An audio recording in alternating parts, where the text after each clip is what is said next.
Première, l'Audi TT 3e génération. Fiat Chrysler, une fusion et des questions.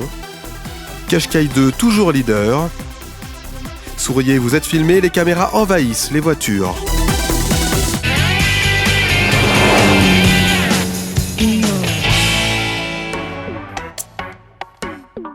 Le TT est devenu un classique pour Audi. La 3e génération, dévoilée en première mondiale à Genève, ne révolutionne pas le look du petit coupé aux anneaux. Il a même des faux airs de l'original TT de 98.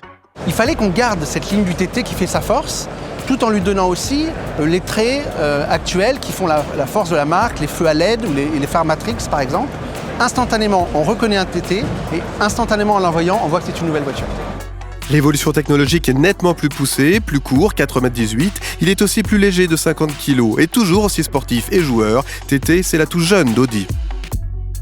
La TT a toujours été une icône du design d'Audi. Ça nous donne du prestige et ça nous apporte une clientèle jeune. Coup double d'Audi qui dévoile aussi ce TTS, version ultra sportive, moteur 2 litres 310 chevaux. Il avale le 0 à 100 en 4 secondes 7. Et pour le pilote, Audi a créé ce tout nouveau cockpit.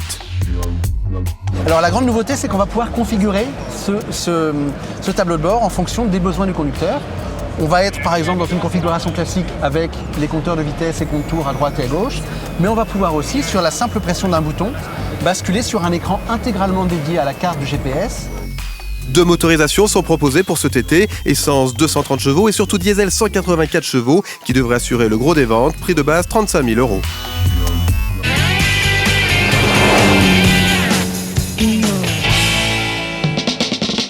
Fiat est-elle encore une marque italienne? Depuis le rachat à 100% de Chrysler, le nouveau groupe Fiat Chrysler Automobile est devenu le numéro 7 mondial. Cette fusion doit surtout permettre de sauver la marque transalpine. Cette fusion, comment faut-il la voir? Alors pour certains, et sûrement pour Sergio Marchionne, dans un sens positif. Il a donné l'exemple de la nouvelle Jeep Renegade qui a été conçue à Memphis. Le concept né en Amérique, la voiture sera produite en Italie et elle sera vendue dans tout le monde.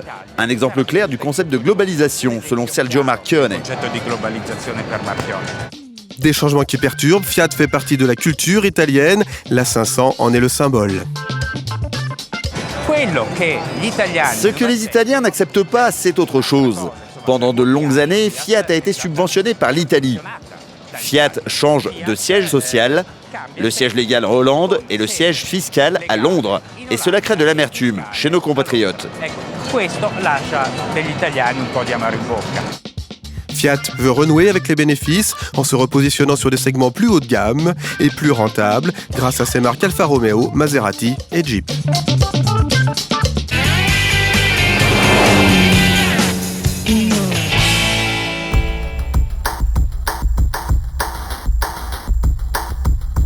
Le pionnier des crossovers se relook, un nom imprononçable, Qashqai, devenu un best-seller, plus de 2 millions de modèles vendus dans le monde. Après 7 ans de loyaux services, le Qashqai se remet au niveau de la concurrence. Nouvelle plateforme, plus longue, 4,38 m, plus large, la ligne gagne en dynamisme, l'intérieur est nettement plus cossu.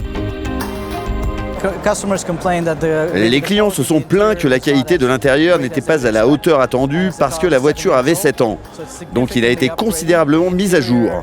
Le toucher des matériaux à l'intérieur est maintenant l'égal des berlines du segment D. En fait, lors des tests produits, les clients ont dit que l'intérieur ressemble plus à une Volkswagen Passat du point de vue de la qualité. Le Qashqai 2 offre une panoplie de nouvelles technologies très riches pour le segment, freinage d'urgence, surveillance d'angle mort et changement de fil. Montée en gamme et en prix, tarif de base 21 490 € en essence, 24 000 € pour le diesel.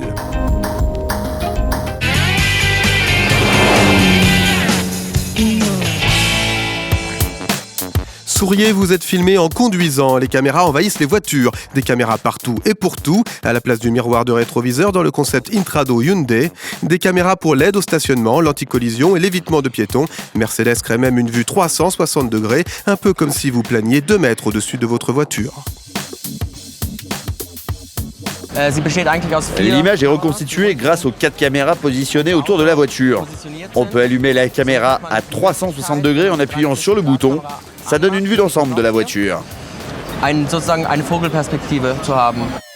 Au rayon accessoires, dans la halle 7, la caméra d'habitacle a aussi la cote.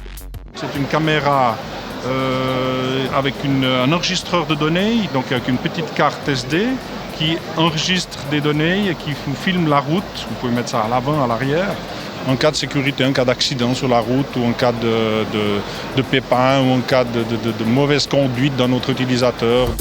Les images servent de preuve en cas d'accident et incitent le conducteur à une plus grande prudence. Le tarif pour un équipement est d'une centaine d'euros.